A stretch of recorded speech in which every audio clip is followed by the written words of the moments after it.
আসিয়ার মৃত্যুর আগে, দাফনের আগে যেন তাদের আমরা মৃত্যু দেখতে পারি, এইটুকু। আসিয়া পড়াশোনায় খুব ভালো ছিল। আসিয়া আমাদের সাথে একসাথে আমরা খেলাধুলা করছি। আসিয়া খুব ভালো ছিল, ভালো মেয়ে ছিল, পড়ালেখায়ও খুব ভালো ছিল। আমরা সব একসাথে খেলাধুলা করছি, মিশছি, ইয়ার্কি ফাজলামি করছি, মারামারি করছি, তবুও একসাথে বেড়াইছি। কিন্তু যারা আসিয়ার এই কাম করছে তাদের আমরা তাড়াতাড়ি ফাঁসি চাই।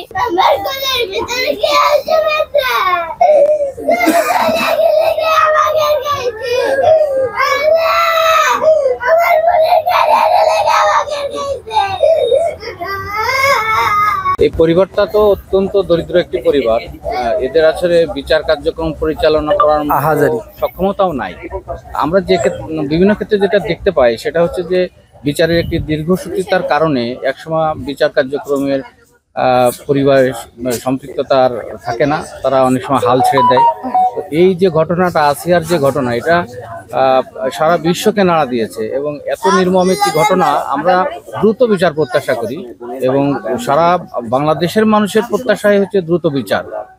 যদিও বিচার বিভাগ থেকে 180 দিনের একটি সময়সীমা বেঁধে দেওয়া হয়েছে, আমরা মনে করি যে এটা স্পেশাল ট্রাইব্যুনালে নিয়ে দ্রুত বিচার করতে পারলে এর একটি মানে অ্যাকচুয়ালি আসলে যে আমাদের যে আছে আমাদের মাছ থেকে চলে গেছে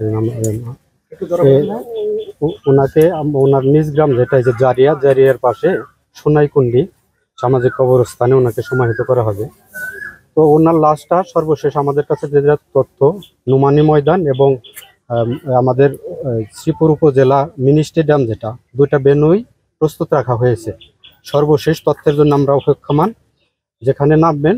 আর মাগুরা সদরের নুমানী ময়দানে সন্ধ্যা 7টায় ওনার প্রথম জানাজা অনুষ্ঠিত হওয়ার কথা রয়েছে। তো আমরা এই তথ্যের ভিত্তিতে মূলত ওনার নিজ গ্রাম যেখানে সোনাইকুন্ডি কবরস্থানে, এখানে আমরা অবস্থান করছি।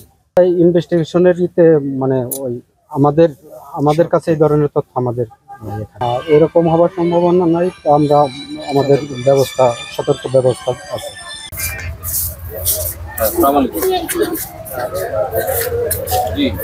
আমরা করছি ওর শাস্তি, ওর তিলিয়ে তিলিয়ে এইরামের যেরাম শিশু নির্যাতন করছে, ও হচ্ছে তিলিয়ে তিলিয়ে ওর জন্য শাস্তি হয়।